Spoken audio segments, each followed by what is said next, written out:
Today is Monday, August 30th, 2021. Coming up on Roland Martin Unfiltered.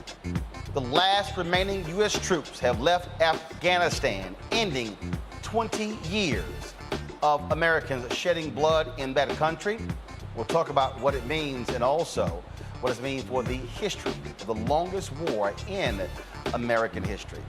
Hurricane Ida leaves thousands of people on the Gulf Coast without power and hundreds of miles of flooded Louisiana streets. Folks, we'll talk about what's happening there in New Orleans. Also, death row inmate Julius Jones has spent nearly 2 decades serving time behind bars for a crime he insists he did not commit.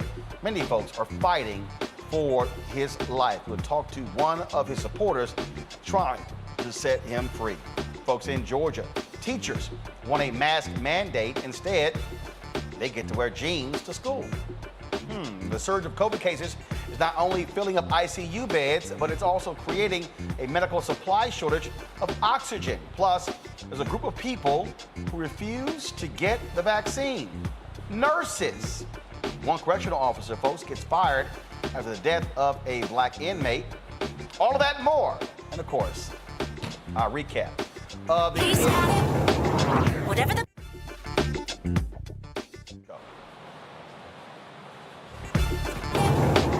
Whatever the biz, he's on it. Whatever it is, he's got the scoop, the fact, the find. And when it breaks, he's right on time and it's rolling. Best believe he's knowing. Putting it down from sports to news to politics. With entertainment just for kicks, he's rolling. It's on go, roll, y'all. It's Roland Martin, Rolling with Roland now. He's funky, he's fresh, he's real, the best, you know he's Roland Martin now.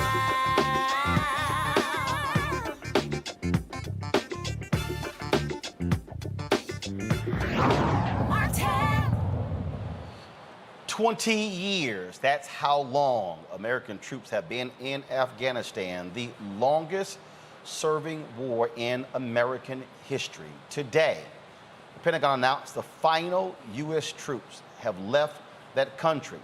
Only a few hundred Americans were left behind, according to the Pentagon. They are choosing to stay in the country, now firmly in control of the Taliban. Over the last couple of weeks, America has been watching what unfolded there. Many people said there was no way in the world that President Joe Biden and his Pentagon could somehow get those folks out. Yet 125,000 people have been airlifted out of Afghanistan. President Biden made it clear they were going to meet the August 31st deadline to leave Afghanistan, and that is certainly the case. This is a statement that President Joe Biden released with regards to this. He said he wanted to thank our commanders and the men and women serving under them for their execution of the dangerous retrograde from Afghanistan as scheduled in the early morning hours of August 31st Kabul time, with no further loss of American lives. The past 17 days have seen our troops execute the largest airlift in U.S. history, evacuating over 120,000 U.S. citizens of our allies and Afghan allies of the United States. They have done it with unmatched courage, professionalism, and resolve. Now our 20-year military presence in Afghanistan has ended. Now, of course, when 12 U.S. troops were killed as a result of a bomb there, many people said that this was going to somehow end the Biden presidency. That was not the case. So now what we are seeing is what happens when this war is over. Speaking of that, this weekend, President Biden and First Lady Jill Biden were at Dover Air Force Base in Delaware to accompany the caskets that were returned that came back. First of all, folks, these were, again, the bodies that were returned to Dover Air Force Base there in, like I say, in Dover. Is one of the most solemn occasions for any president to have to witness the return of flag-draped coffins of American service members. It was, of course, shocking to a lot of people when this actually took place. When you saw, of course, that bomb go off, and early on, when the bomb went off, initially there were no casualties, but as the day went on, we found out exactly what was the case. Marines and Navy personnel who died as a result of that. But now the war is over. 20 years. Now, what's interesting, you have your war hawks who continue to yell, holler, and scream for America to stay in Afghanistan. You have Donald Trump actually saying we should go back and invade the country again. I don't think for a second that America has the stomach to actually do that, because frankly, you've lost nearly 3,000 American lives, spent trillions of dollars. What do we have to actually show for it? Let's go to my panel right now, folks, to talk about this very issue, which has been one that a lot of people have been calling for a very long time. Dr. Julian Malveaux, Dean of the College of Ethnic Studies at California State University in L.A., Omekongo Dibinga, Professorial Lecturer, School of International Service, American University, Dr. Julius Jones, to be your political analyst. Omekongo, I want to start with you. And we talk about, again, the longest war in American history, not the Korean War, not Vietnam, not World War I, World War II. It's a whole lot of bloodshed spilled, really, when the goal initially was simply to take out Osama bin Laden and the terrorists, but the Bush administration changed focus, and it was President Joe Biden who had the courage to stick with his guns and say, we're leaving on time. You're right, and it did take a lot of courage. I know a lot of people are saddened by the events that happened, and I was reading some of the bios of the soldiers who lost their lives. Many of them were 20 years old, meaning they were born the year this started. And so when people call this the forever war and they talk about the forever soldiers, that's a real issue. And so we are so saddened by the loss of those soldiers, as well as the many people in Afghanistan who were killed by that bombing as well. We also have to understand that even just because many U.S. soldiers didn't die, that people in Afghanistan were still being attacked by the Taliban and other forces. And so there's a lot of blame to go around. Of course, I don't recall ever seeing President Trump wait to greet anybody that came back from anywhere, Niger or other places. Maybe he did, but I never saw it. Biden handled this with a lot of dignity, and I do believe that, yes, some mistakes were made in how the evacuation took place, but like Jen Psaki has said multiple times, they never expected the president of Afghanistan to just flee so quickly, or the members of the Afghanistan army to fold so quickly. Maybe people should have foresaw that when Trump decided to negotiate with the Taliban, but at the end of the day, like Biden says, the buck stops with him, and I know his heart is heavy because we all know he's a man of compassion, but this war did indeed need to end. I wish it was under different circumstances, but the way Trump set it up, it was going to be a lose-lose either way. And unfortunately, this hard decision had to be made. And I hope that more is still going to be done to get other civs out and other people who have that special immigrant visas to get them out of there, because they did work hand in hand with us and they deserve to be out as well. Celebratory gunfire erupting in Afghanistan once the word went out that U.S. forces were no longer in the country that they had left. That's what you're seeing right now, folks.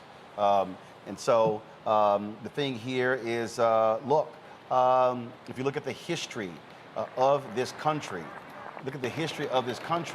the thing here, Julian, is that no other country has been able to defeat folks. I mean, they are warriors. I mean, look, you can sit here, you can call the Taliban, the Afghan force, whatever you want to call them. The bottom line is the Russians were unable to conquer the country. The Brits were unable to do so. So the mission strayed from what the initial focus was, and it ended up being a 20-year occupation. Well, you know, Baby Bush took this so personally. He said they tried to kill my daddy. And that was when we went off center. I remember, in fact, I remember because I got kicked off CNN for saying it. Colin Powell held up this little thing and said, this could be anthrax. And so I went on the air and said, yeah, it could be hair grease too.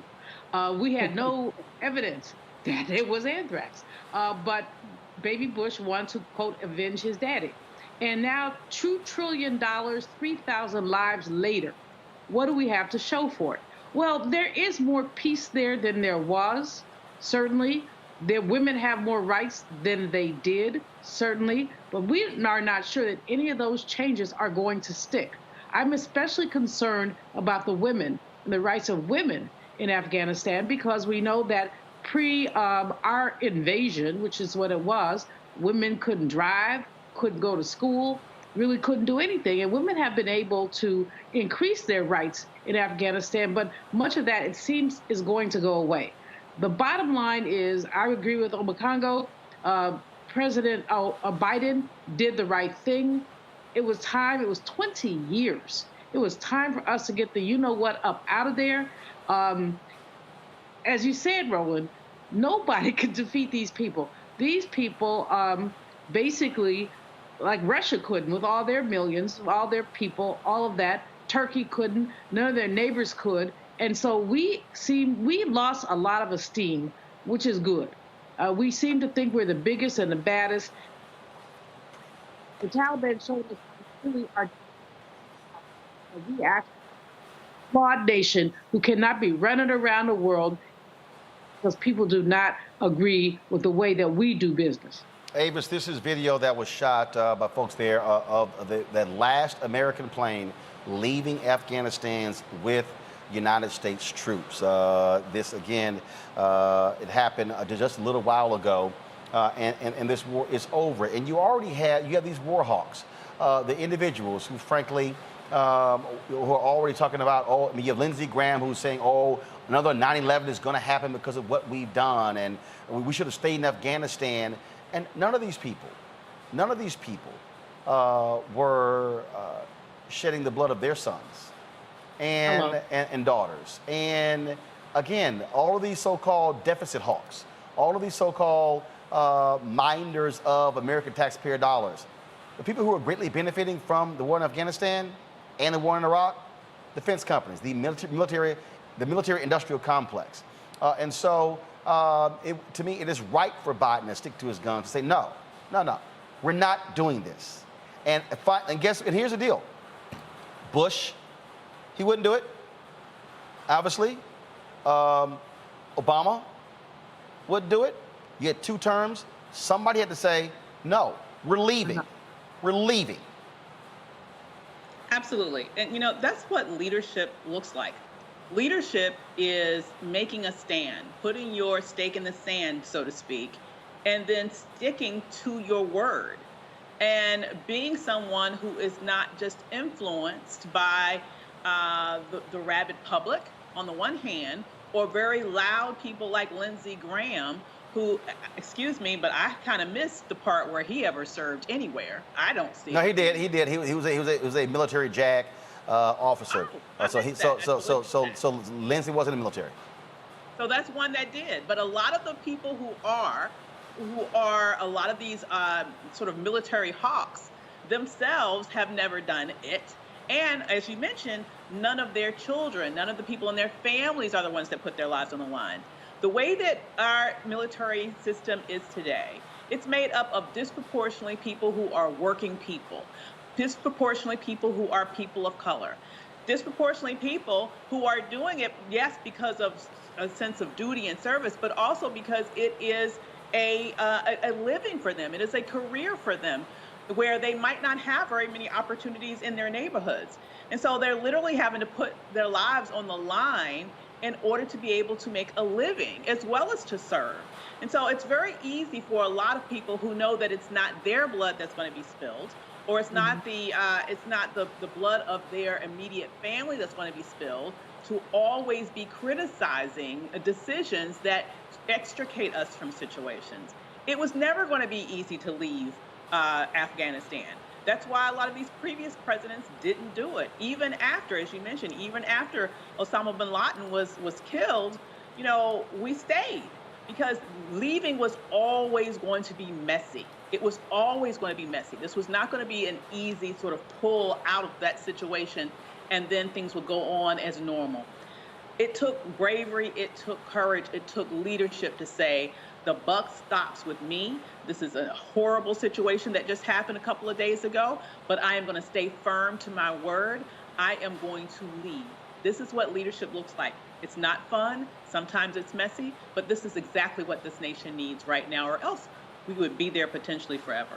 And that's the thing that is so ridiculous when we listen to these folks in the Congo on Capitol Hill yell, holler, and scream, "Oh, we need to stay." Your brothers and sisters not going there. And again, what's the mission? Exactly what is it? I mean, at some point, we've got to be honest about this. And the reality is, you saw the drone strike that took place, where America announced that they had taken out ISIS leaders there in Afghanistan. This was a result of the strike. And so America still has that capacity. But to keep saying, and the whole deal was like, okay, well, how long? So what? That they want to have a Japan-type state in Afghanistan? We've been there since World War II. Is that what they're saying? That's crazy. Yep. You're right. And Malcolm Nance talked about this when he was on your show a couple of weeks ago. He said so often the reason why the Soviet Union, then Russia, and before that the Brits, before that failed is because the work to really work and win the hearts and minds of the people was never really prioritized. The focus was on military force. And really, at the end of the day, another thing Nance said, well, we should have had people actually from America learning a language instead of using translators. And so really, and when you go into doing this type of work and you don't have a long-term plan, this is what's going to happen. And really, the problem, we never really asked the question of why all of these countries are going into Afghanistan. Afghanistan is sitting on over $1 trillion worth of natural resources. That's part of the reason the Brits were brought there. That's part of the reason why Russia went there. And people don't really want to talk about it, but that's part of the reason the United States was there as well. And so as long as the intentions are always economic and political, which is the reason why we go into any real conflict, it's not to liberate the people, we are going to always have issues when we don't understand that many of the people there may not want what we're selling and are going to continue to fight that. And until we understand that, there's always going to be issues when we go into countries like we did in Afghanistan. And I hope that's a lesson learned from this forever war. Well, former forever war that just ended today. Well, another lesson that has to be learned, Julian, is that it's amazing how we had no problem finding the money for Afghanistan. We had no problem continuing to fund this. I've seen some reports that say we spent $2-3 trillion. Others say we spent $20 trillion. It's always amazing when you talk about what we can find money to spend on and what we can't. Roland, that's the issue here. Is the lowest estimate that I've seen is $2 trillion. I've seen estimates as high as 15. You saw one that said 20. What we know is that it was a basic succumbus just taking up our money. What could we have done with this money?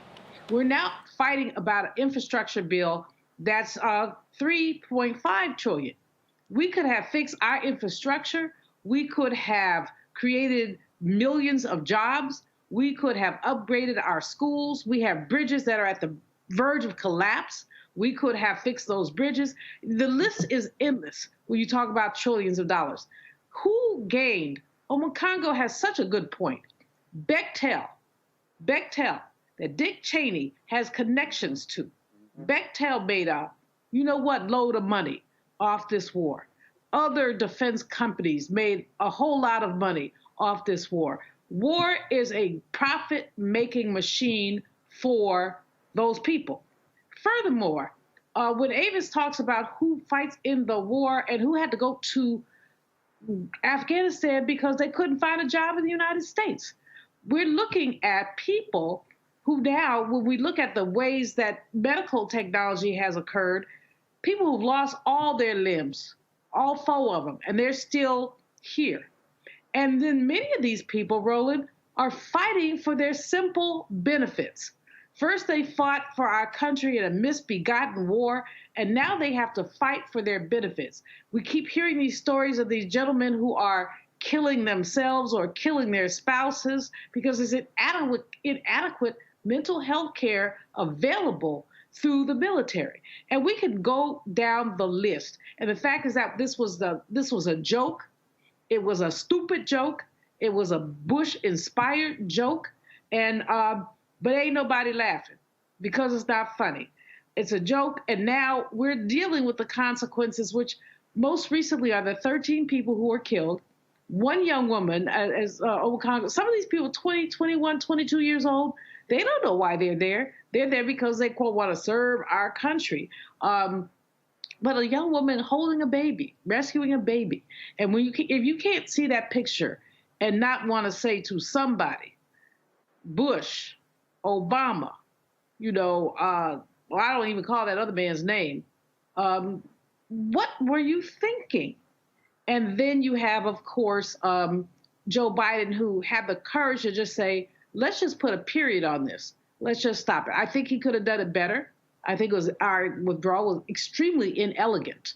But at the end of the day, we've got trillions of dollars, trillions, down the drain because of a misbegotten war. We're seeing any withdrawal of coming out of war that was elegant. Bottom line is it was going to be messy. The former CIA officials, Richard Mudd was on CNN saying, look, he said, show me a better way. At the end of the day, this was going to be the case.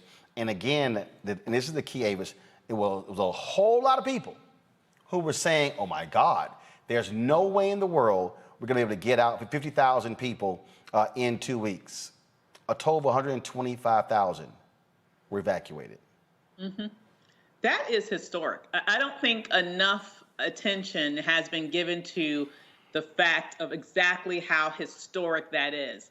The sheer volume of people that were transported out of Afghanistan in a matter of weeks is unprecedented.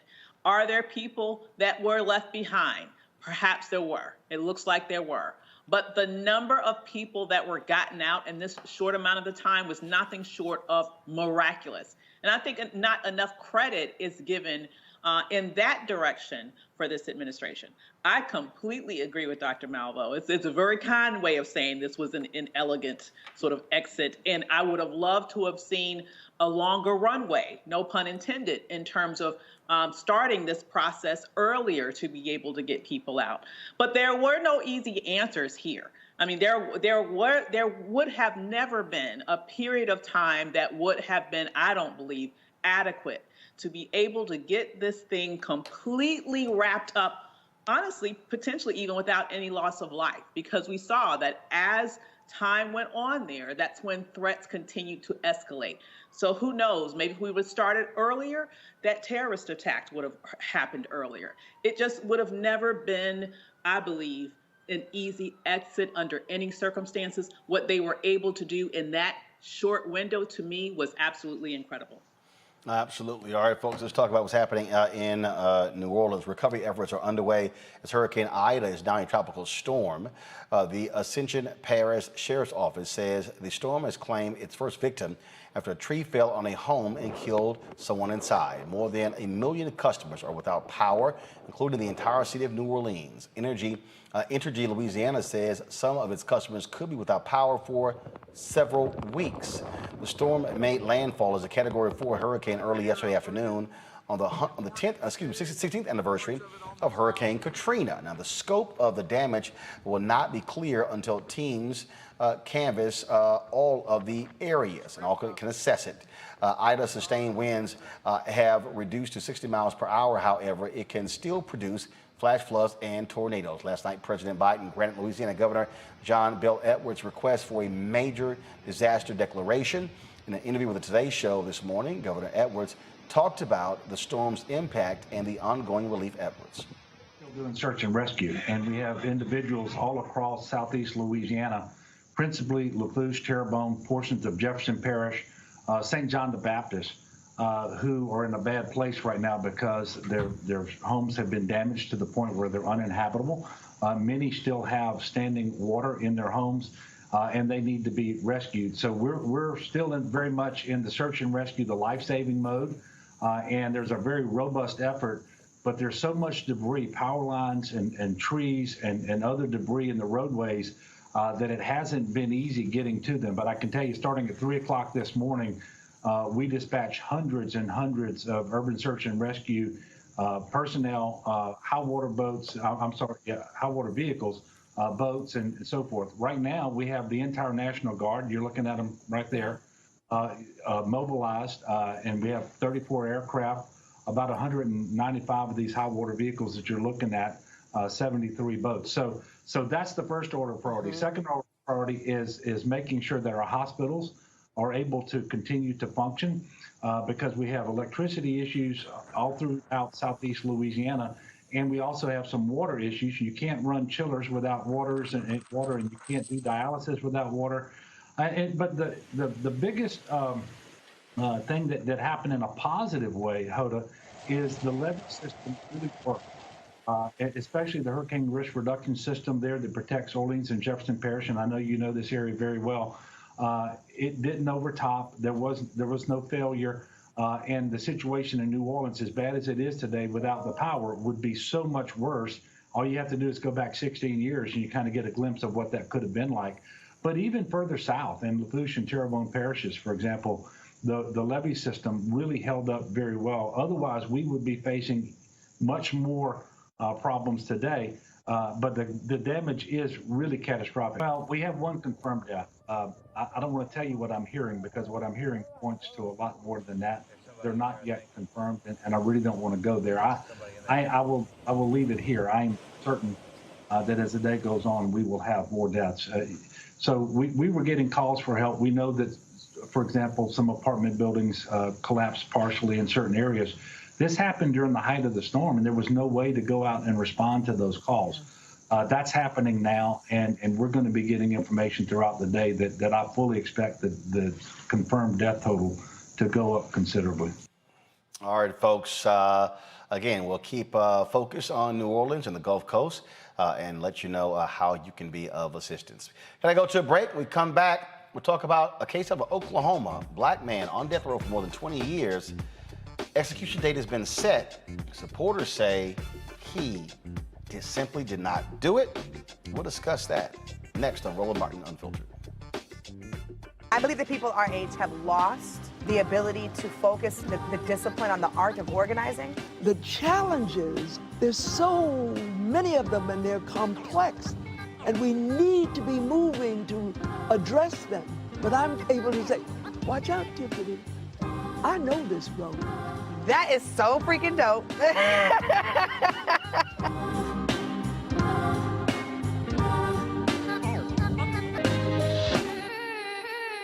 Floyd's death hopefully put another nail in the coffin of racism. You talk about awakening America. It led to a historic summer of protest. I hope our younger generation don't ever forget that nonviolence is soul force. Priceless.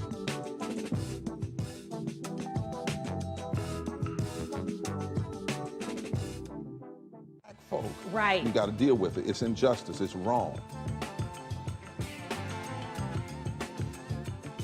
I do feel like in this generation, we've got to do more around being intentional in resolving conflict. You and I haven't always agreed. Yeah. But we agree on the big piece. Yeah. Our conflict is not about destruction. Conflict's going to happen.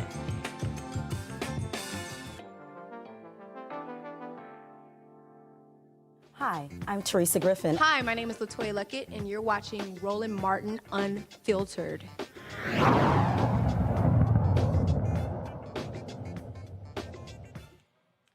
All right, folks, let's talk about a story out of Oklahoma where a man has been sitting on Oklahoma's death row for more than 20 years for a crime he says he did not commit. Julius Jones was convicted for the 1999 murder of Paul Howell. Oklahoma Attorney General is requesting an execution date of October 28th. However, Jones' legal team wants that request denied. Their client is scheduled to have his second commutation hearing before the Oklahoma Pardon and Paroles Board on September 13th. If the board recommends commuting Jones' sentence, Oklahoma Governor Kevin Stitt will get the final say-so in the case. Joining me now is Reverend C.C. Jones Davis, Justice for Julius Campaign Director. Glad to have you on Roland Martin Unfiltered. So bring folks up to date on this particular case. He says he did not do it. How was he convicted? how is it that this has gone this far and an execution date has been set if he, and what evidence is there that has been provided that says he did not commit this crime? Absolutely. First of all, thank you so much, Mr. Martin, for having me on. That's a really good question. How do we get this far in our criminal justice system? How does someone get on death row with the issues that are in Julius Jones's case? I learned about Julius's case in 2018 after watching Viola Davis and Julius Tennant's documentary about him called The Last Defense on ABC. And the issues that they raised in the documentary were so alarming that I and many other people started to organize in Oklahoma to see if there were ways we could help. But Julius Jones in 1999 was 19 years old. He was a freshman at the University of Oklahoma. He had gone there on an academic scholarship, graduated at the top 10 of his high school class. And by the time he got to that summer of his freshman year, he had been arrested, tried, well, not tried and convicted yet, but arrested of the murder of Mr. Paul Howell. Now, he had a public defense who knew that they were inadequate for this case. And so when the prosecution rested, the defense team literally stood up and said, "We rest." They did not call one witness. They did not present his alibi. They did not do anything. They did not adequately cross-examine the co-defendant who got a deal from the state in order to testify against Julius. There was a photo that was taken 9 days before the crime that would have shown that the co-defendant fit the description, but Julius Jones did not fit the description. Furthermore, we're really concerned about information that came forward after the trial from the actual jurors who said, listen, this man's team didn't do anything for him. And so we didn't feel like we had a choice. We didn't have other information to go off of. Jurors who came forth to say, there was another juror, a white juror, who said, let's just take this N-word to the back of the court and shoot him. This is a waste of our time during the trial, and still remained on the jury. Julius Jones had one person of color on his jury. I don't think that's a jury of his peers at all. And so there's so many more issues in this man's case, and no court in Oklahoma has been willing to really look at the merits of Julius's case. Every court, every appeals process has been about seeing if the court before it did everything right technically, but the merits of this case have never been truly considered. There are 3 people at least who've come forward to say that the co-defendant, Christopher Jordan, confessed, bragged, admitted to being the killer in this crime. And it seems that Oklahoma just does not care. So with all of that, they're requesting an execution date. This is his second time going before the Pardons and Paroles Board. Is there any indication that they would rule that he should get a pardon or parole? So this would be, in March, the Pardon and Parole Board voted that Julius's case should be considered in a commutation hearing. And so this will actually be his first time actually before the Pardon and Parole Board. That hearing was scheduled for September 13th. And all of a sudden, last week, the brand new Attorney General filed a motion with the Court of Criminal Appeals requesting an October the 28th execution date for Oklahoma. Now, Oklahoma has had a moratorium, a hold on executions since 2015 because of a botched execution, right? Julius Jones has been on death row for 22 years. But all of a sudden, now that he has a commutation hearing coming up on the 13th of September, all of a sudden, Oklahoma is in a rush to execute him on October the 28th. And so tomorrow, the board has an emergency meeting where they decide what to do about this, whether to go forward with the commutation hearing on the 13th or whether to change this to a clemency hearing later on. We want Julius to have his commutation hearing. Why? Because if this was to be canceled and he were to get a clemency hearing, that hearing legally would take place about 3 weeks before his execution date. And statistically speaking, once someone has an execution date, it's like a freight train. It's very difficult to stop. And so we don't want Oklahoma to check boxes here. We want them to do the right thing. And the right thing is to have a commutation hearing without an execution date over this man's head. So who is handling, on the legal side, who's handling his case this time? Yeah, so he has an extraordinary legal team, Dale Bache and Amanda Bast outside of Arizona. They've had his case for the last 4 or 5 years. They've done their own investigating, and they can't believe it either. They can't believe it either. And so we're really grateful for them. We're really grateful for the Innocence Project that helped to produce the last defense with Ms. Viola Davis. And we're really grateful to the public who have understood that this is a man who deserves a chance to tell his story. And so we are really urging the Oklahoma Pardon and Parole Board tomorrow to vote to move forward with the September 13th date. That is what you said Julius had a right to. That is what he has a right to, and that is what you need to stick to. Questions for our panelists. I'll start with Julius Jones Weaver. You know, we oftentimes, every now and then, we hear about these stories, these atrocious stories about people who appears are about to be put to death wrongly. What is the best way that we can, as a nation, begin to do what we need to do to just roll back the death penalty altogether, given the fact that one mistake here cannot be undone? And we have evidence that we have literally killed people who we find out later are innocent. What would you suggest that individuals do to start to stop this arcane practice in this nation? Yeah, listen, there are amazing organizations out here doing incredible work around anti-death penalty and abolition, death penalty action, all sorts of organizations. And I really would encourage people around the country to find their statewide anti-death penalty chapters and get involved. The death penalty is a complicated issue depending on what state you're in. I 100% believe that it needs and has to be abolished. Oklahoma itself has had to exonerate 10 people off of its death row since the 1970s because of prosecutorial misconduct or actual innocence. And so it's a racist practice, it's barbaric, and it needs to go. And it puts people like Julius Jones in jeopardy. And it makes folks from around the country have to come out just to hold on to one human being's life, which is so worth it. But it 100% has to go. And people need to really get involved on the state level in dealing with their laws around the death penalty. Omokongo.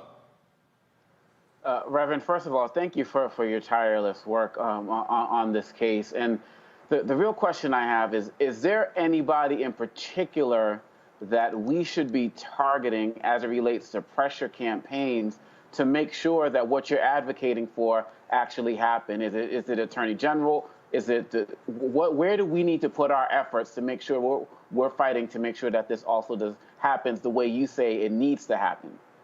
Absolutely.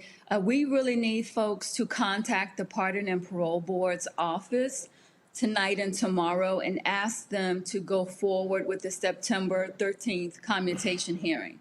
You can visit justiceforjulius.com to find out more information.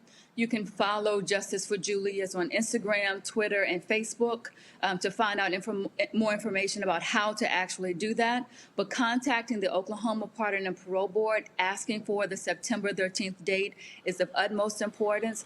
We would also invite people to contact the Attorney General and ask the question, what's the rush? Why so soon? You're brand new. Why are you scheduling dates? Julius has been on death row for 22 years. He has a commutation hearing that you very well know about. Why are you trying to kill him? Why are you trying to push that date off?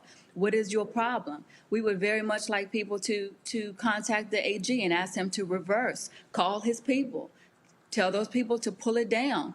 Tell the courts he made a mistake, that he wants to, retract his request for an October the 28th date. Julian. Thank you. Reverend, we're all in your debt for the work that you've done around this case. I watched the parts of the Viola Davis documentary, and of course, Julius was a very young man, 19 when he was arrested. The racial politics seemed to be quite clear in terms of the fact that this was a white area where white folks were used to being safe, and they were just finding anybody, any black person to do this.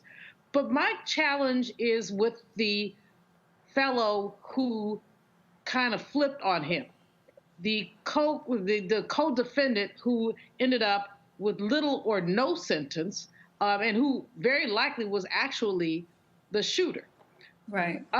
It's kind of petty to ask this question, but then again, it isn't. What has happened to him, and what legal consequences has he faced as opposed to those he might have faced? He might have been sitting on death row instead of Julius. Instead, what happened? Yes, ma'am. Well, Christopher Jordan made a deal with the prosecution to avoid a death sentence. And he told the prosecution that he was a driver, but that Julius Jones committed the crime. And so he was supposed to serve 30 years in prison for his acts. However, he made a second deal with the prosecution at some point, and he ended up serving only 15. And so my understanding is that he got out of prison some years ago, and that he's out living his life. To my understanding, to my knowledge, he would not be able to be prosecuted for this crime or retried for this crime. So it's very, very unfortunate, and it's a sad state of affairs. Could he recant? Could he recant his lies, or would it not matter? I think that he could. I doubt at this point very seriously that he will. He's had so much time to do that. He's been encouraged by community people to tell us what he knows, and he's made his decisions. And as he said to one of the folks who came forward to talk about his admittance, he said that he feels bad about what's happened to Julius, but he wasn't going to put himself out there to be executed. So, that's what it is. All right, then. Well, look, we certainly appreciate it. We'll be watching the case to see what happens with this parole board, if they will move forward for September 13th. We appreciate it. Thanks a lot. Thank you very much. All right, folks, before we go to a break, let's hear from our partners with Seek.com.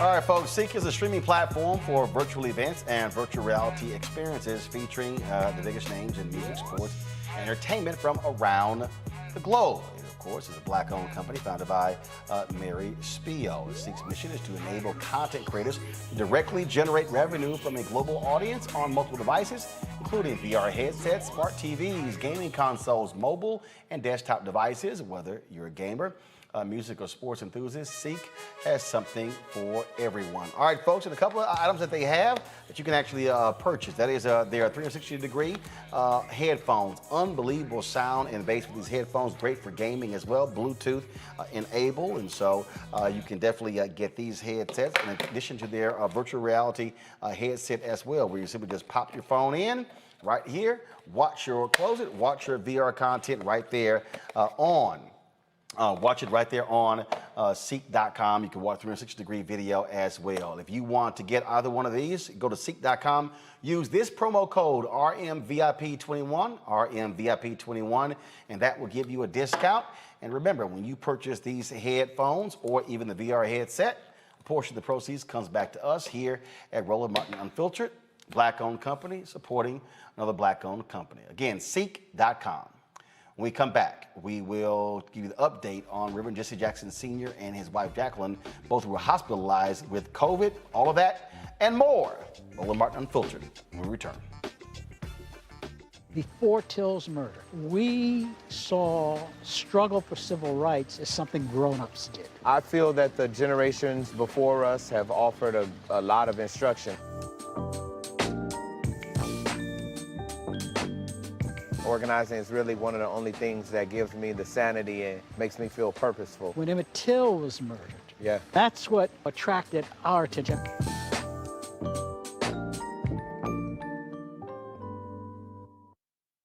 When you study the music, you get Black history by default. And so no other craft could carry as many words as rap music. I try to intertwine that and make that create whatever I'm supposed to send out to the universe. A rapper, for the longest period of time has gone through phases. I love the word. I hate what it's become, and to this generation, the way they visualize it. Its narrative kind of like has gotten away and spun away from, I guess, the ascension of Black people.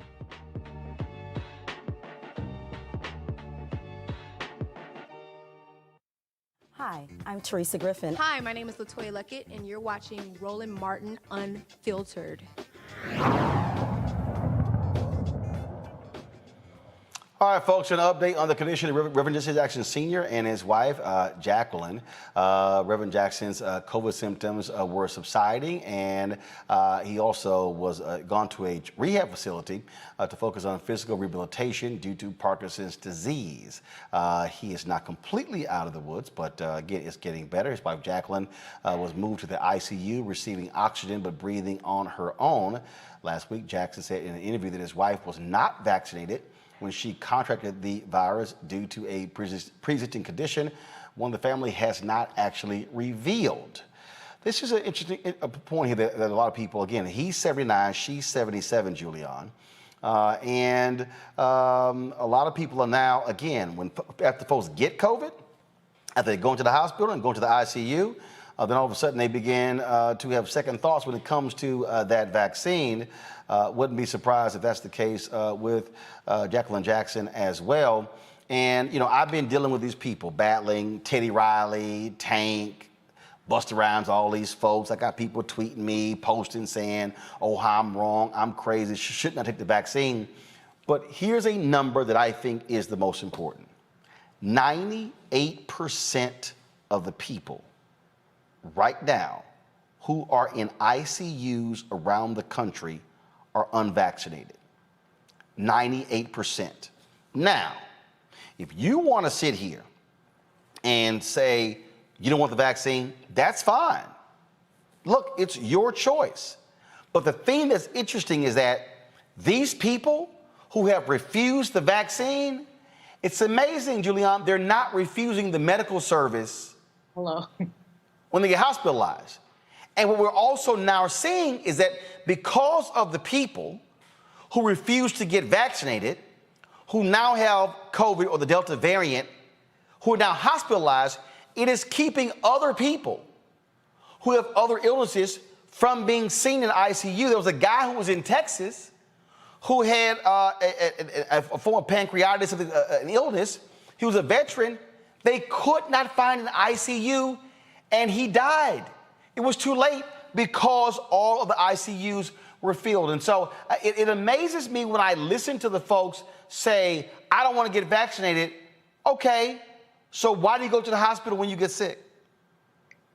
Roland, not to comment on the Jackson case at all, but you do see that Reverend Jackson, who was vaccinated, and very publicly so, and encouraged others to do so, has had less severe consequences than Mrs. J, who would not get vaccinated. She did say that she had a pre-existing medical condition. I don't know what it was.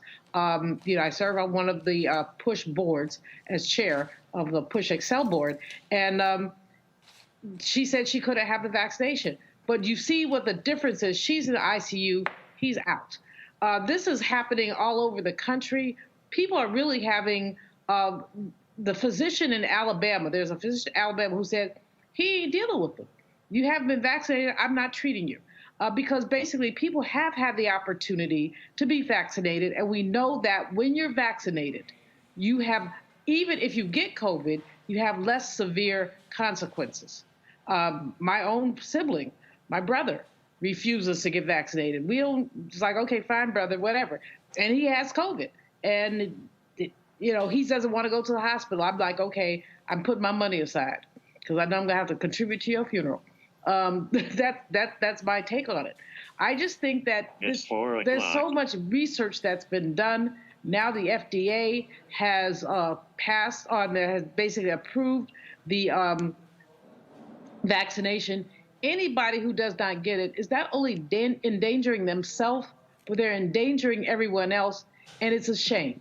In addition, the resources that we're using at Cal State LA, if you don't get the vaccination, you must have it. If you don't have it, you have to be tested 2 and 3 times a week. How much is that costing?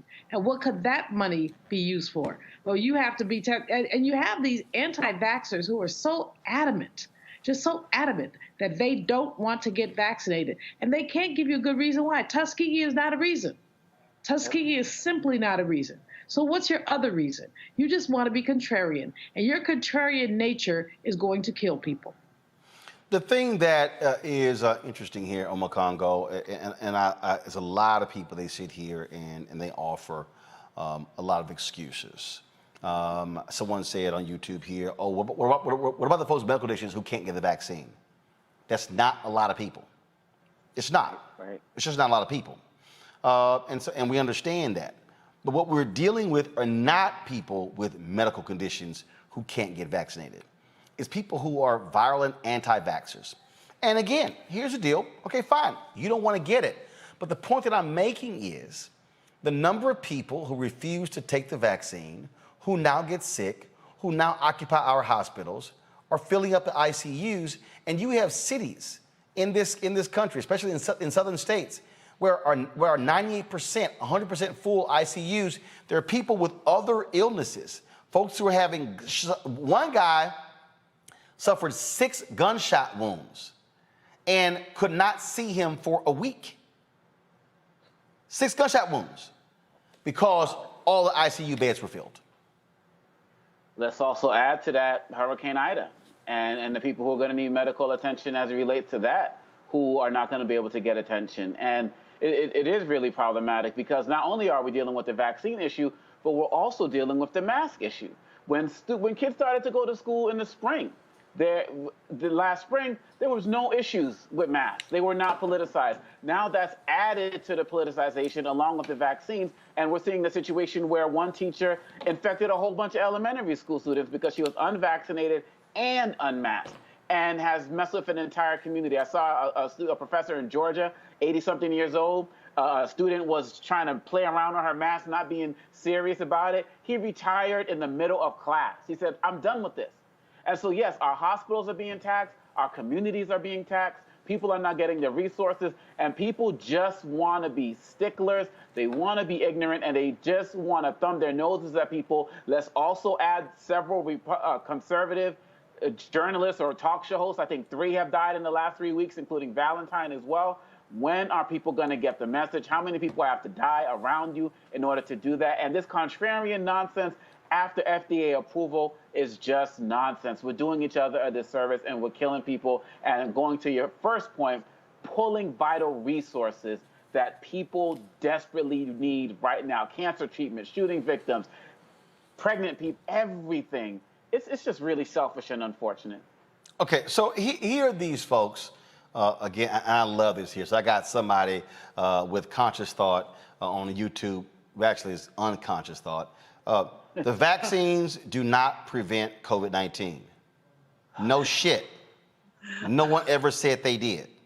No one. Then goes, the vaccine limits the severity of COVID-19 coronavirus symptoms. Yes.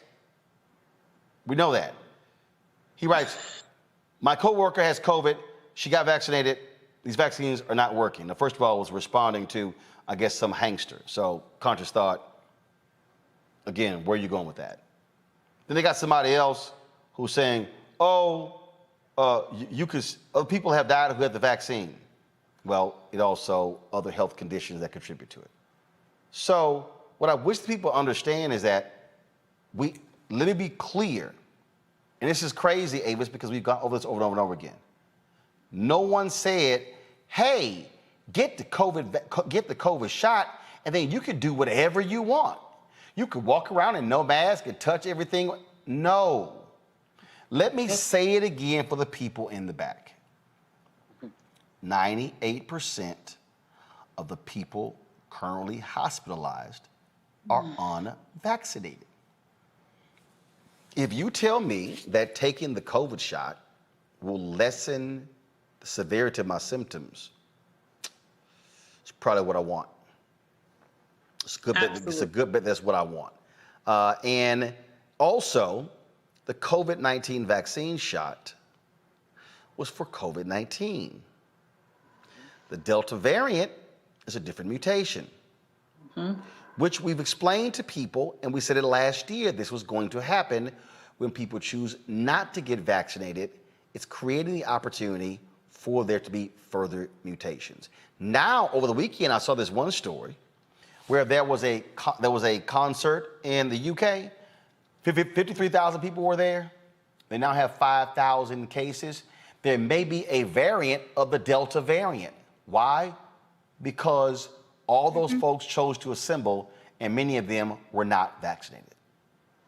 Why? Because people won't follow damn directions. I am so tired of this. I am so tired of this. Tired, okay? Just as you mentioned, no one claimed that the vaccine was going to make you impervious to COVID-19, which you're right. We're now onto the Delta variant, and now it looks like another variant. Avis, we got to add this. Birth control pill is not 100%.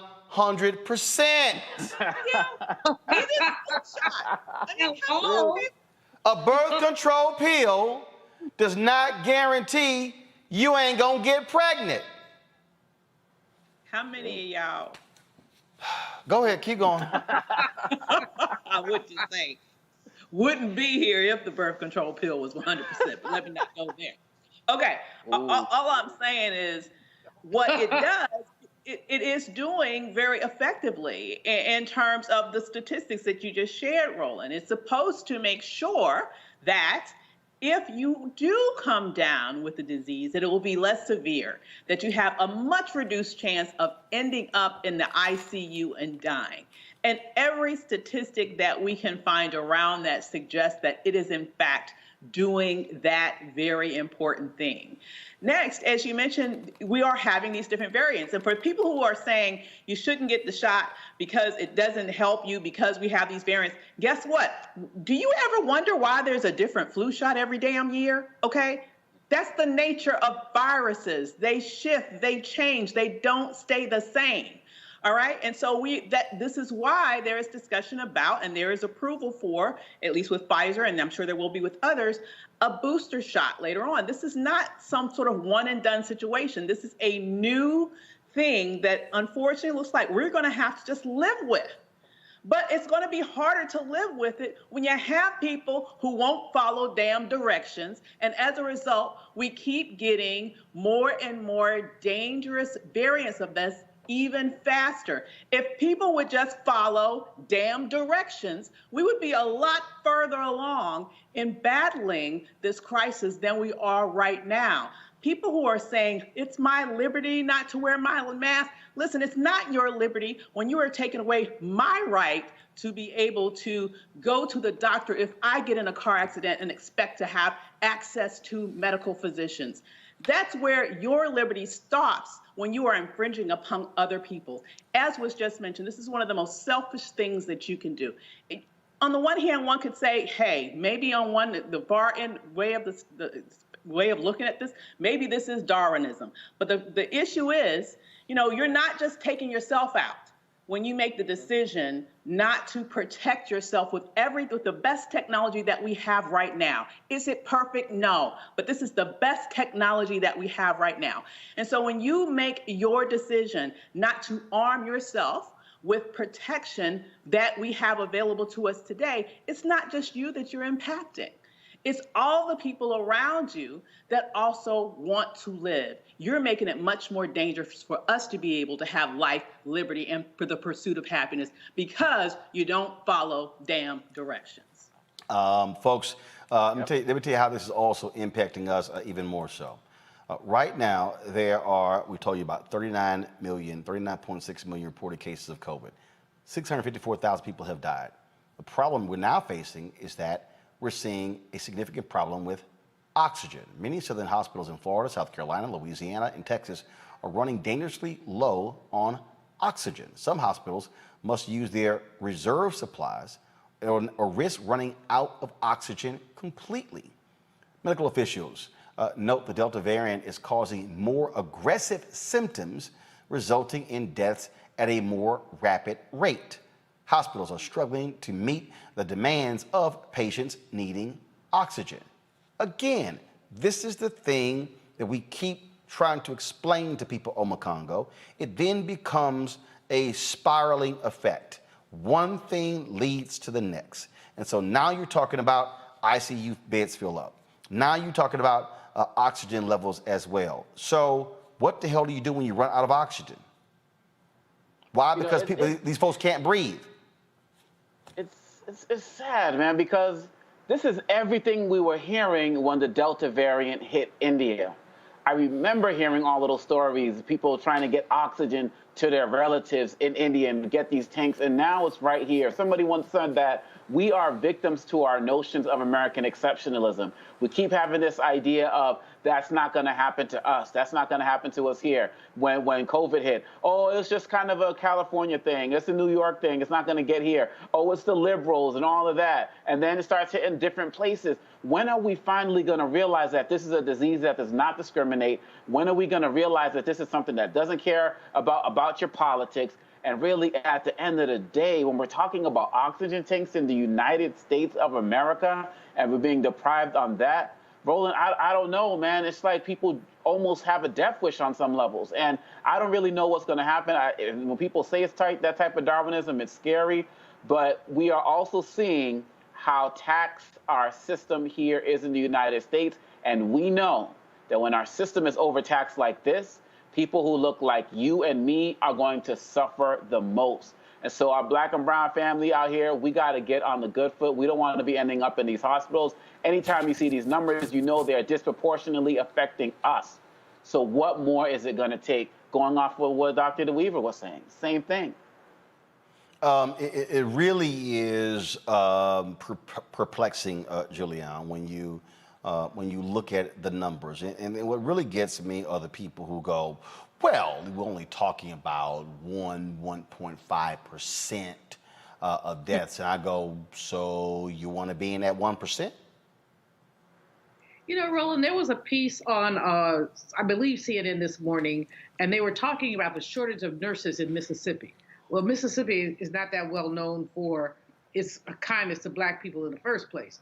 But they were talking about the shortage of nurses. There were 2 white nurses who were being interviewed. One of them was a supervisor, and she talked about the number of people who had retired and they're not coming back, and she's down several dozen nurses. And the other nurse said, this is a direct quote, she said, so when 2 people have an emergency in the ICU at the same time, which one do I go to? Now, she did not elaborate, but as Nina Simone said, Mississippi, goddamn. You know who she doesn't go to? She doesn't go to the black or brown person. She goes to somebody who looks like her because she's a Mississippi nurse. This is the point. We, as Obakanga said, we're going to be at the end of the food chain, the end of the line, and we know it. And so anybody who values not only themselves, but also their family, the people that they hang out with, their children, their grandma, they need to go get vaccinated. No, it will not prevent you from getting COVID, but it will minimize the effects of it. So I am just flabbergasted, frankly, by the way this thing has gone on, flabbergasted by the willful ignorance. And like Dr. Davis said, just follow the damn directions. Just get yourself vaccinated. This is killing people. It's truly killing people. And you walk around, you see people, they don't mind being all up on each other. They don't mind all this. And if they're not vaccinated, they will, if they don't die, they're going to make somebody else die. And I can't say it any more clearly. I mean, as I said, my brother didn't get vaccinated, has COVID, sounds like whatever, and he's talking, well, I'm not that sick. No, you're not that sick because you're crazy. And like I said, I just put some money aside and said, okay, when Boo die, I will have enough money to fly and go check on him. But we have other male relatives who look up to him and so therefore are saying, Uncle Brother didn't get the vaccination, so I'm not going to get the vaccination. Okay, so you stayed in line, all y'all just expire. Why don't you? And, you know, the Republicans are killing off their base, frankly, as they tell people not to get vaccinated. It is scary, it is frightening, and it is, the worst of it is it's unnecessary and it's costing us in terms of our healthcare system, which is already fraught with inequality and challenges.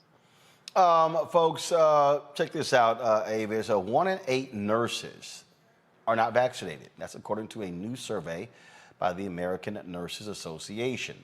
There's a shortage of nurses nationwide as the Delta variant causes hospitalizations and deaths to increase.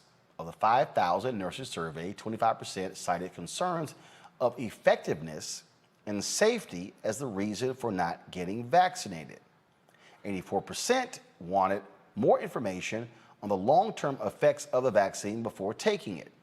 With more healthcare officials mandating vaccines for personnel, this may pose a serious problem for already understaffed hospitals nationwide. And that's the thing that's real about this, Avis. So you got medical people, and again, I'm going back. So you got medical people who are talking about how they're overworked, they're drained, because ICUs are filled by unvaccinated people, which is 1 out of 7 nurses. It's baffling. I mean, I have no explanation for that. Now, good luck with getting long-term effects if you don't, studies, if you don't live to see the results of those long-term studies. No. That's a long-term effect. It's forever. You're right about that. Death is a long-term effect. Absolutely. Irreversible. Absolutely.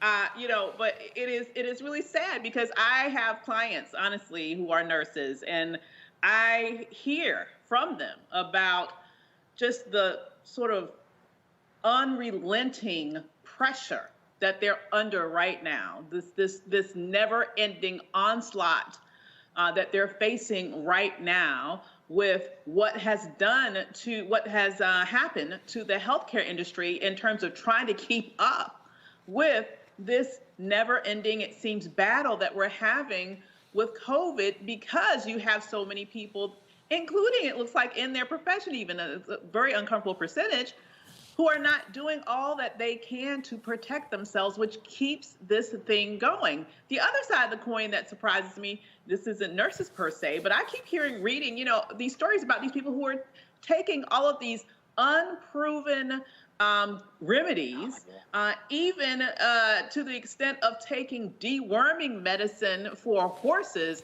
I grew up around horses. My father had horses. I've actually seen my father give horses deworming medicine. Do you know how damn big a horse is? I mean, why the heck would you think that it would be okay for you to take some medicine that is meant to go into an animal of that size.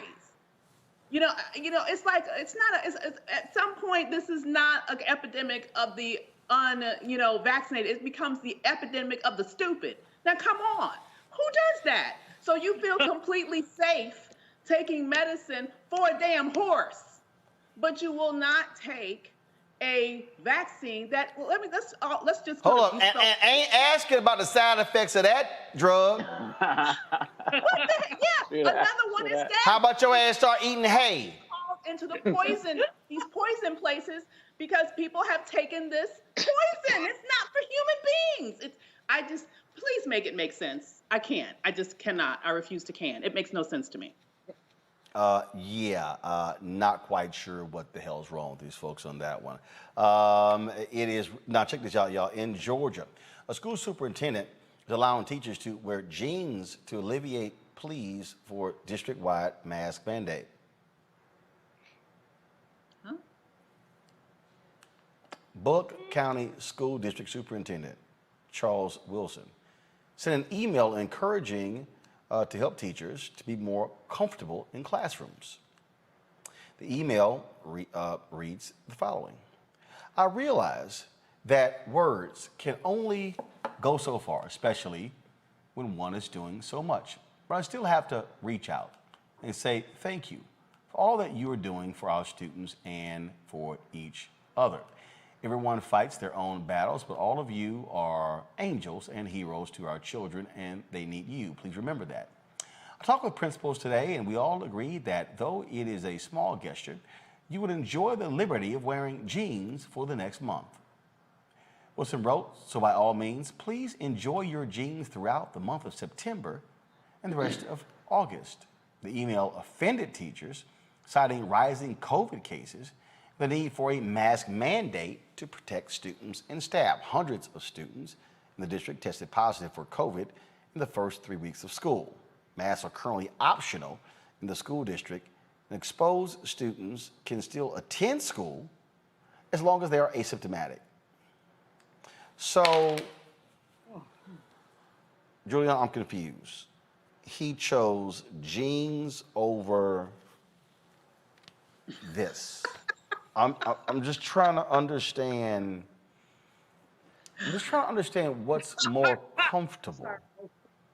First of all, this mask is not uncomfortable, but I dare say that if it felt like my chest was caving in and I couldn't breathe, that might be a wee bit uncomfortable.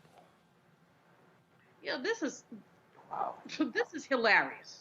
It is beyond hilarious. I mean, I don't know who this man is. I don't know how he became a superintendent. He needs to give his credential back and go someplace. I mean, this is just the craziest thing I've ever heard. First of all, the reason why teachers dress professionally is to show students, to be role models for students. And the teachers want mask mandates because they want to be safe and they want their students to be safe. So what does this idiot do? I mean, so you can wear jeans? I mean, what is the point? I don't get it, but I just find it repugnant that someone who's an educator and a theoretical role model would come up with such a stupid, not trying to curse on the air, but you know what I'm thinking. Just a stupid directives. So no mask, but you have jeans. That's not an even exchange. I mean, that's simply not an exchange. I mean, I don't get it. I am an educator. That's what I do. And I just can't figure out this man's rationale. But if he's elected, put him out. If he's appointed, unappoint him. He is endangering students, and he is endangering teachers, and he is a MF idiot.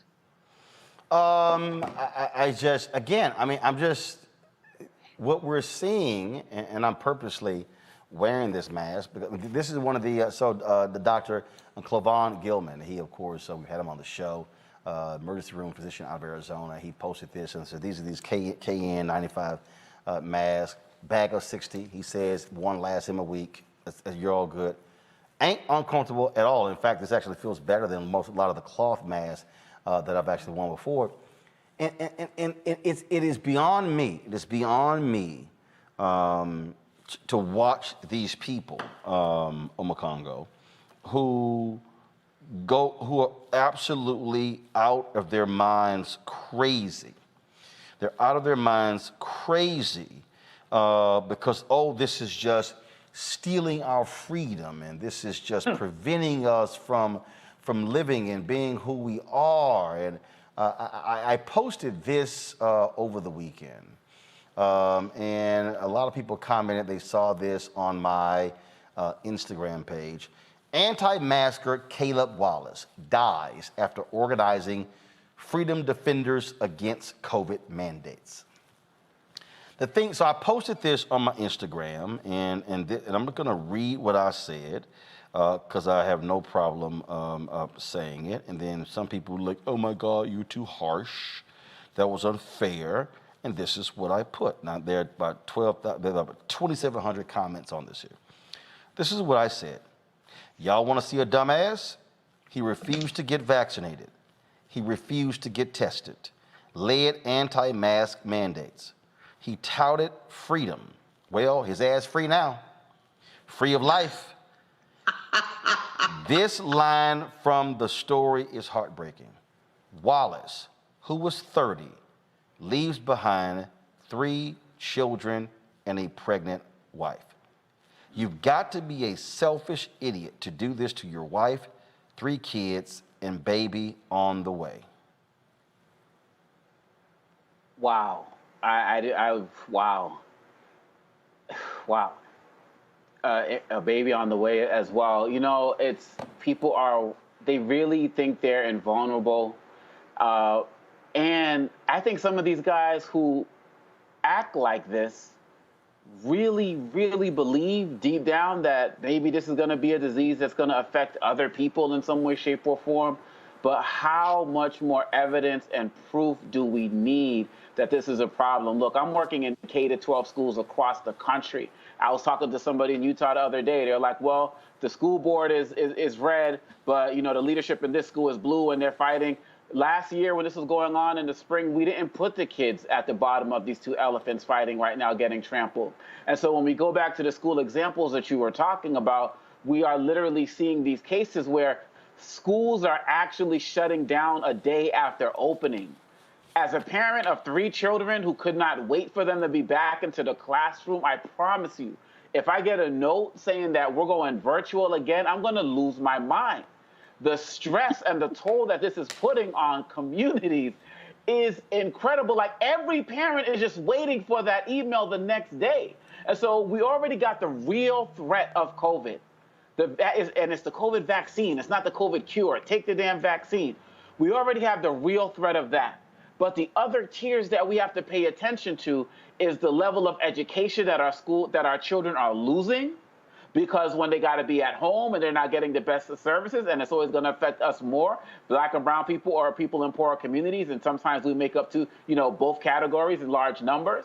And it's going to have extra large effects in the larger community as it relates to people not being able to go to work because they got to be home with the kids and so on and so forth. This is a health disaster, and it's an economic disaster, and as has been said, entirely preventable. People are leaving their wives and husbands and families and children behind over something that is preventable. It's one thing to not believe in the vaccine and take all of the precautions.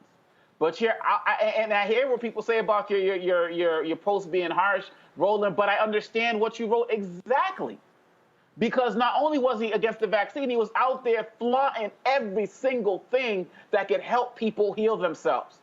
And a lot of us are just fed up with that type of attitude and behavior. So there's going to be a lot more people who are agreeing with you than disagreeing.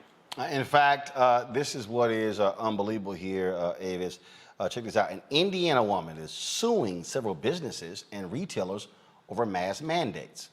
Yeah, she's suing them. Jennifer Rhino is suing 16 businesses, including the CDC, Sephora, AMC Theaters, and Krispy Kreme for discrimination, claiming her asthma prevents her from wearing a mask.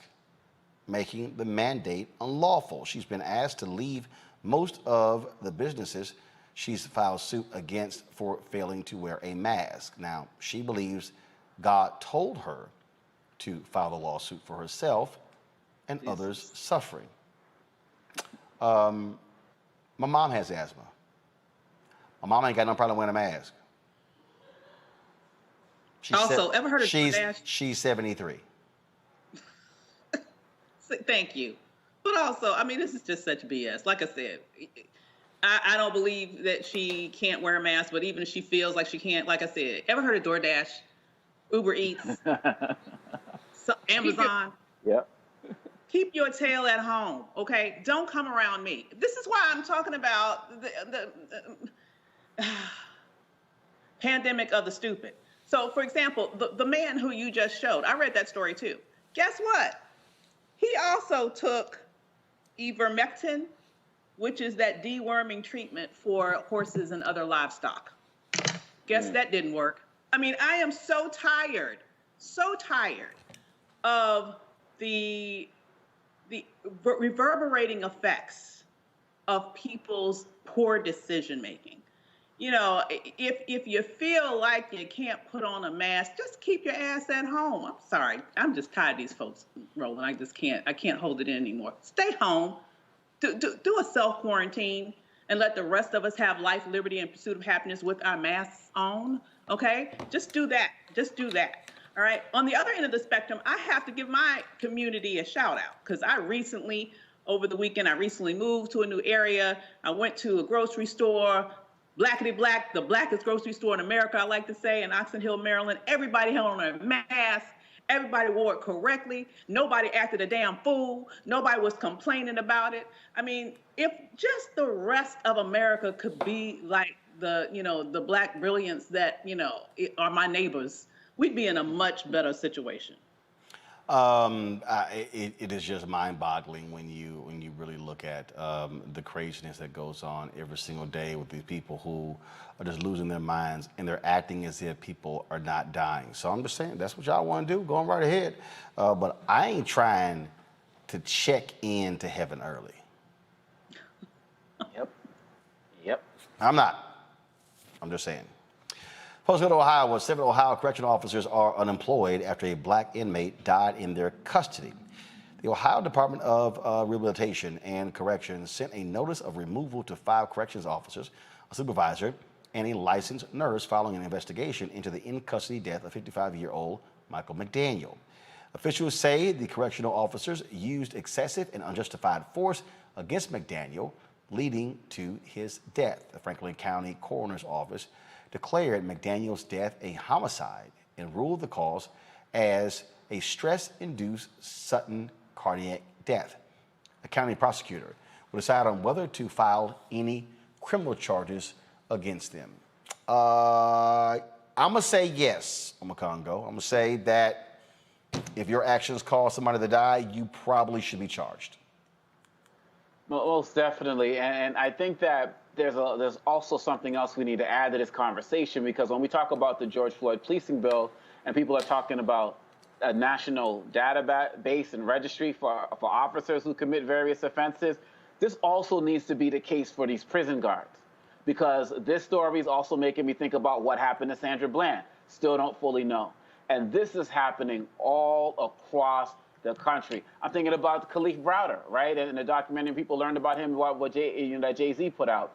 This is happening all across the country, and these guys get away with it even more so than officers who are on the streets, because nobody cares about the prisoners. They don't have the cameras on all day. The prisoners aren't walking around with phones to be able to record this stuff. And so we need to have deeper investigations on issues like this, and the accountability needs to be real, because yes, they deserve to be fired. They should also be criminally prosecuted. But given that they're probably not, at least if there's no pressure at the moment, they're just going to they might end up at another part of that same prison. That wouldn't even surprise me. And so we have to make sure that we're holding them accountable after that, not just applauding a firing. They took this man's life, and there's no coming back. 55 years old, you said, and this is ridiculous. And as we talk about this with George Floyd and this registry for police officers, we have to do the same for these prison guards as well. It goes to show you the level of negligence. We've seen this in many other stories before, Avis. Absolutely. And I'm so, it comes to a point where it is just heartbreaking to once again hear another one of these stories and to learn about another one of these atrocities. Unfortunately, it's this level of just violence that is sort of built into policing, it seems. In America, the culture of policing is something that needs to be addressed. It's like it needs to be completely redirected. And so nothing will change, though. Nothing will change until there is swift and harsh accountability for the taking of human life, and particularly for the taking of Black lives. As long as individuals can continue to go along their merry way after they have killed a man, unfortunately, I see no systemic, broad change that will happen, which is absolutely necessary in order for our lives to be respected. Julian. The basis of our prison industrial complex is a devaluation of Black life. We are not seen as human in that context. We are seen as cannon fodder for those folks. So they can do whatever they want. They support each other. They hear no evil, see no evil, speak no evil of each other. And therefore, we have lives lost. Obakongo is absolutely right to raise up the Sandra Bland story. But there have been so many recent stories in the last decade of young Black men who theoretically committed suicide while they were in jail. Yeah, right. But the list goes on. This system has to be reformed. The George Floyd Act is important, but it's even more important to get to the bottom of this stuff and just start firing people. Why, if people can be tried and convicted by a jury of their peers, how come they can't be incarcerated by prison guards of their community? Which would change at least some of the equation. I mean, Black folks can be as crazy as white folks under certain conditions, but why can't we deal with that? The fact that anytime someone is killed while they're being incarcerated, that requires not only investigation, it requires justice. Because we know that an incarcerated person, possibly handcuffed, hadn't done anything to anybody to be killed. Excessive and unjustified force is a byproduct of a racist policing system that essentially puts Black lives in jeopardy every time we run into one of these people. Folks, let's talk about what's happening in Haiti, where officials say several U.S. military aircrafts are carrying food, tarps, and other material into southern Haiti. The country is still recovering from the August 14th massive 7.2 earthquake. New relief efforts are shifting towards helping earthquake victims make it through the hurricane season. The estimated death toll sits at more than 2,200, with over 12,000 people injured and many more still missing. So let's not forget what's happening in Haiti. All right, y'all know what time it is. I'm white. I got you, huh? Illegally selling water without a permit? On my property. Whoa! Hey! Give us your ID. You don't live here. I'm uncomfortable. So today, Black correspondent for NBC, Shaquille Brewster, was live from Mississippi, where he was reporting on the hurricane. Brother just trying to do his job. Then this happened.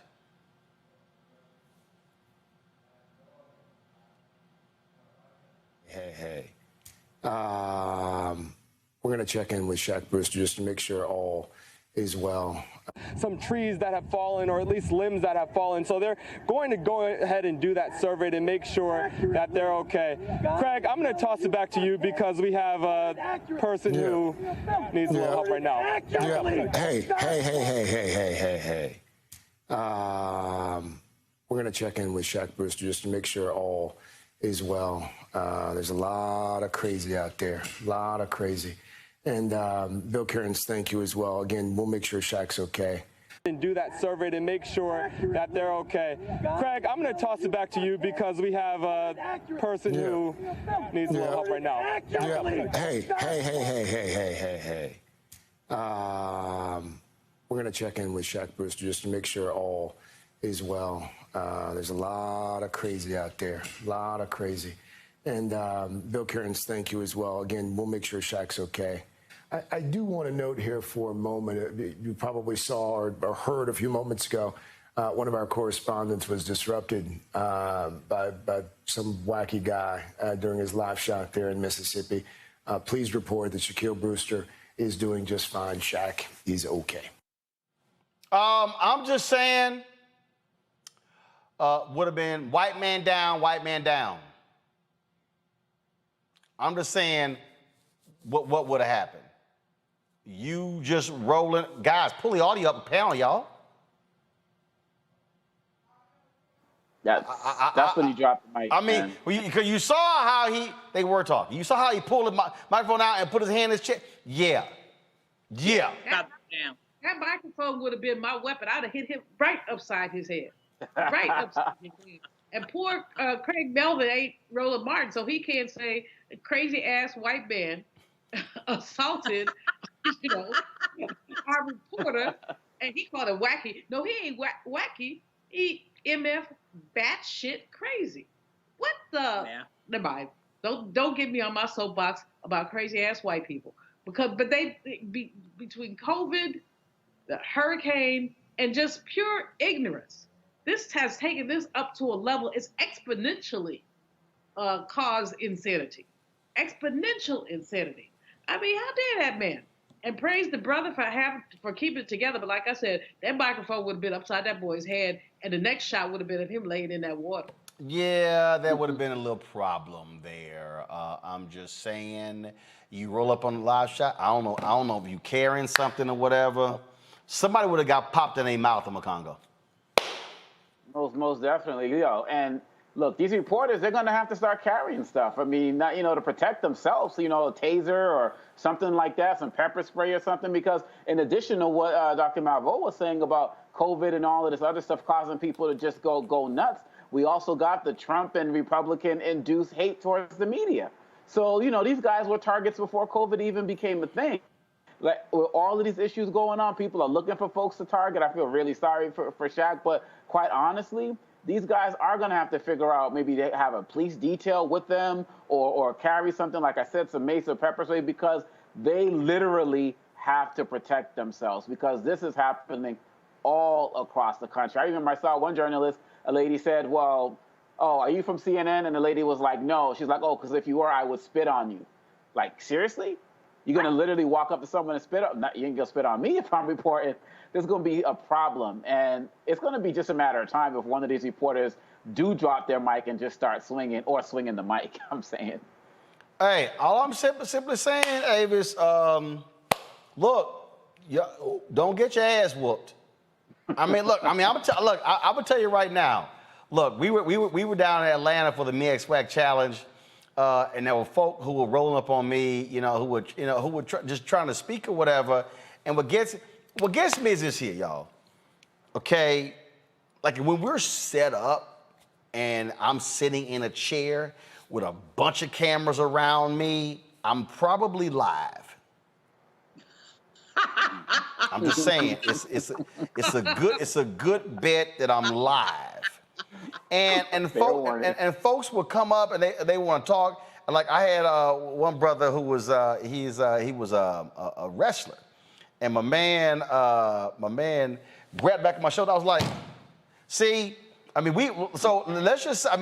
we've had some close encounters with folks a few times, and so that situation, yeah, mic getting dropped, we assuming the position. Absolutely. It's got to go down. It's got to go down at that point. And, when you look at what's going on and this sort of huge uptick in violence by white people, let's just be very clear, is happening in various aspects of society. You're exactly right. It's happening with, reporters, but also we're seeing everything that's happening on airplanes, and I'm seeing reports about flight attendants who are having to take self-defense courses. At some point, when someone puts themselves in your personal space like that, you are completely within your right to protect yourself. That man coming in on him like that deserve to beat down immediately. Beat down first, ask questions later. I bet you that's a stand your ground state. So Shaq could have easily stood his ground and took him down. Yeah, I mean, and look. A lot of times you have folks, they have security and things along those lines. But again, I think what you saw there was just absolutely crazy. All right, folks. Over the weekend, we were in Atlanta for the MEX WAC Challenge. If you saw our coverage there, broadcasted live, we had a great time there. And then, of course, at halftime, we had the opportunity to actually live stream the halftime show. And so we were there partnering with Coca-Cola. We certainly appreciate them for partnering with us. And so we wanted to, I said, you know what, let's just end the show this way. Of course, we're going to show you the halftime show, North Carolina Central, as well as Alcorn State. Before we do that, though, don't forget, folks, if you want to support what we do here at Roland Martin Unfiltered, please join our Bring the Funk fan club, where your dollars allow us to do what we do in terms of being able to travel, being able to cover various things. If you want to join our fan club, our goal is to get 20,000 of our fans giving at least $50 each, $4.19 a month, 13 cents a day. And then you can do so by going to Cash App, $RM Unfiltered. PayPal is R Martin Unfiltered. Venmo is RM Unfiltered. Zelle is Roland@RolandSMartin.com. Roland@RolandMartinUnfiltered.com. And so we certainly appreciate that, folks. Thank you so very much. Let me thank Makongo, Julian, and Avis as well. Thank you for joining us on the panel. And so I'm going to end the show with the halftime performance of North Carolina Central University, Alcorn State University, from Saturday's MEX WAC Challenge. I will see you guys tomorrow. Holla! That's right.